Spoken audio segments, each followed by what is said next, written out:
The Nasdaq Composite led the U.S. equity markets today, rising a pretty robust 0.59% to close out at 23,413.67. Right, and that move just barely outpaced the S&P 500, which was up, what, about a quarter of a percent? Yeah, 0.25%. So you see those green numbers at the headline level. But the real story, I think, and the stress in the session is really that divergence you see with the small cap stocks. Exactly.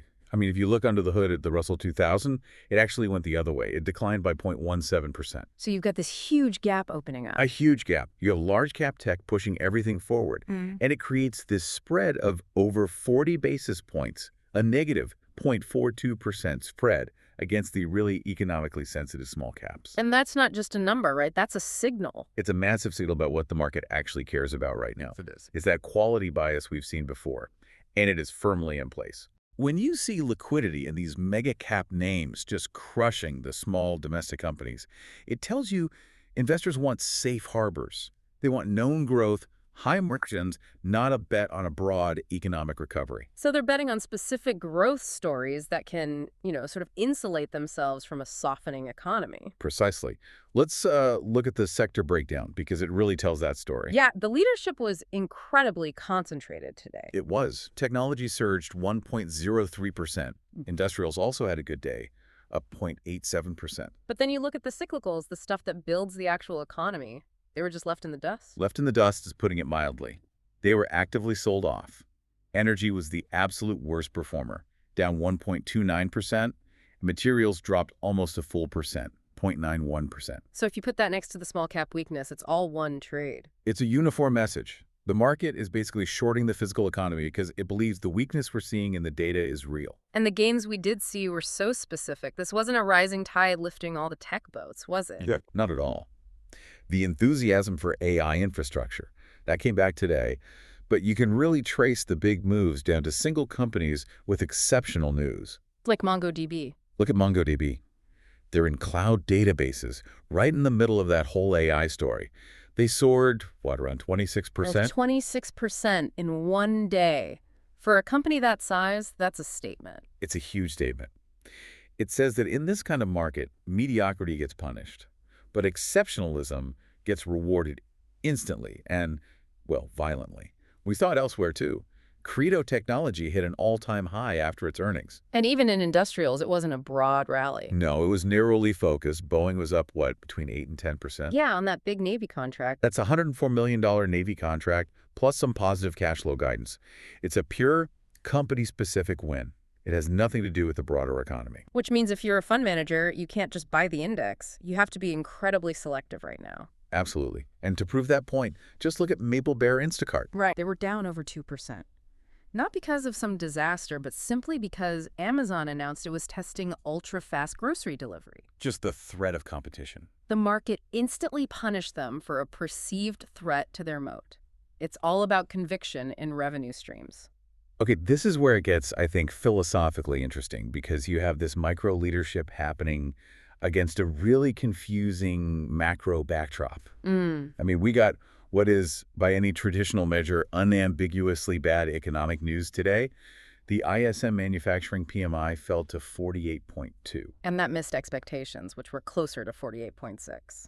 But the bigger deal is that it's the 9th consecutive month of contraction. 9 straight months. That's usually a massive warning sign for stocks, but equities rallied. And that's the enduring strength of this bad news is good news world that we're living in. We've been tracking this for months now. So for anyone who's maybe newer to this idea, break that down. Why is bad news good news right now? Why aren't people worried about earnings collapsing? All about the Fed. The market believes the Fed is now focused more on keeping the economy stable than on fighting inflation, especially since inflation has cooled off. So when weak data like that PMI report comes out, it doesn't trigger panic about a recession. Yeah. It triggers confidence that the Fed now has the cover it needs to pivot and start easing policies sooner rather than later. The immediate calculation is manufacturing is weak, so the Fed has to cut rates. That's exactly it. We look at the CME FedWatch tool, and the odds of a 25 basis point rate cut at the December 10th meeting are holding firm at 86 to 87%. A very high probability. Extremely high. And today's weak data just reinforced that bet. It gave the market a green light to treat today as a risk-on day, even with a soft economy underneath. Okay, let me just challenge that for a second. If manufacturing has been contracting for 9 months, doesn't that suggest that, even if the Fed cuts, we might already be heading for a slowdown that's going to hurt tech earnings anyway? That is the absolute central tension in the market right now. Right. You're right to point it out. The market is betting on the Fed being responsive, not reactive. They think the speed of the Fed's cuts will outweigh the gravity of the slowdown. And that the big tech names are somehow immune. They're seen as less sensitive, yeah. Their revenue is global, margins are high. But the risk is exactly what you said.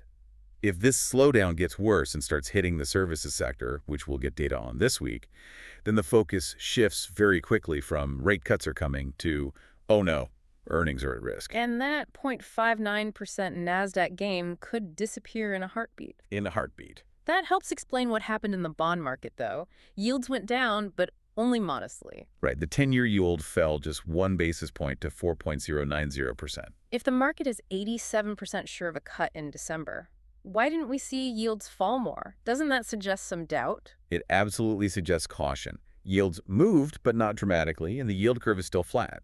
The 10-year minus 3-month spread is at 42 basis points. Still inverted. Still inverted, which is that classic recession indicator. The modest move today tells me the market expects a cut, but it's not pricing in a panic or an emergency. They see a gradual path, not a sudden collapse. And you saw that same sort of quiet confidence in the credit markets, too? You did. That's always a great barometer. High-yield debt, the riskier stuff, ticker HYG, it outperformed investment grade, LQD. By how much? HYG was up 0.19%. LQD was up just 0.06%. That little bit of outperformance for the riskier debt tells you investors are comfortable reaching for yield. They don't see a big default crisis coming from that weak PMI number. All right, let's pivot to what I thought was the strangest part of today's session, which was the breakdown in correlations in commodities. Yeah, things got weird there. Starting with gold, it declined 0.64% even as risk assets were rallying. What's that about? It suggests the risk-on move was very selective and maybe not driven by broad inflation fears. But then the picture gets really muddy when you look at silver. Silver was up. Up strong, 1.16%. The thinking here is that the move in silver might be less about it being a safe haven and more about its industrial uses. So a positive industrial demand signal from silver, but then you look at oil prices and they're telling the complete opposite story. Exactly. I mean, despite that risk-on tone, energy was the worst sector today, down 1.29%. And crude prices fell. WTI was down 0.42%, and Brent crude fell over 2%, down 2.18%. That's the clearest sign you can get that demand concerns are really weighing heavily on oil right now. Okay, so this is where the market narrative just completely fractures, because if demand is hitting oil, why on earth did base metals surge? Right. Copper was up over 4% to $5.16. Aluminum rallied an incredible 7.07%. It's wild to think about. You have oil, the world's most important input, screaming that demand is collapsing while copper is roaring higher. So what drove that? It was a classic supply-side story. It came out of China. Smelters there announced plans to cut production by more than 10% in 2026. In 2026, a future supply cut. A future supply cut. And the market is reacting to it today. It just shows that for base metals, right now, supply factors are completely overpowering any demand concerns from that weak PMI data. So the base metals story is totally divorced from the oil story. Completely. You're not looking at a unified global demand signal. You're looking at localized supply squeezes in some commodities and broad demand softness in others. It's a mess. A chaotic mosaic of signals. Let's move on to volatility and crypto, because both made big moves. The VIX, the fear gauge, it dropped 3.77% to 16.59. Yeah, and that's now comfortably below both its 50-day and 200-day moving averages. It's at 18.51 and 19.68. That compression in the VIX is really significant. When it's trading below those long-term averages, it signals a return to a low volatility regime, which is very supportive for stocks. But the question has to be, is this a genuine resolution of market concerns, or is it just complacency setting in before all the event risk we have in December? That's the million-dollar question. And on the far end of that risk spectrum, crypto had a major recovery after a really brutal November. Huge recovery. Bitcoin climbed over 6% to $91,719. And that wasn't even the biggest mover. Solana was up over 10%, Right. and Cardano just ripped higher by over 14%. That's a massive bounce, especially since Bitcoin was down over 17% last month. It was a very strong technical bounce, but here's the critical caveat you have to keep in mind. Okay.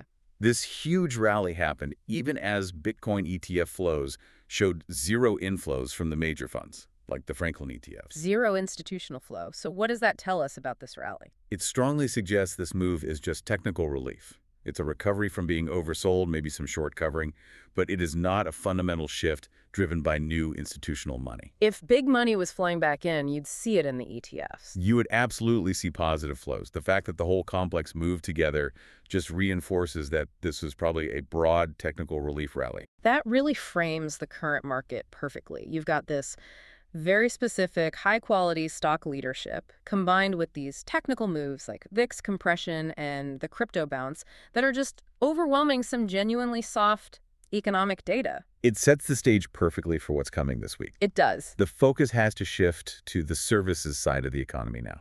We saw the manufacturing weakness. Services has been the resilient part. We get the ISM Services PMI on Wednesday. And that'll tell us if the weakness is starting to spread. Exactly. And then, of course, the grand finale on Friday is the November employment report. That'll be huge for the Fed. Huge. And that's just domestically. Internationally, we have the December 10th FOMC meeting, but then we also have the Bank of Japan meeting on December 18th, where the market is pricing in a 76 to 80% chance of a rate hike. So potential easing in the U.S., but tightening in Japan. Another cross-current. Another layer of global complexity. So let's bring it all home. What's the central dilemma for the market right now based on all these conflicting signals? The bottom line is the market is rewarding weak data. It's focusing only on the potential for Fed cuts, trusting that bad news is good news framework. And the big question is whether that can last. Is it sustainable?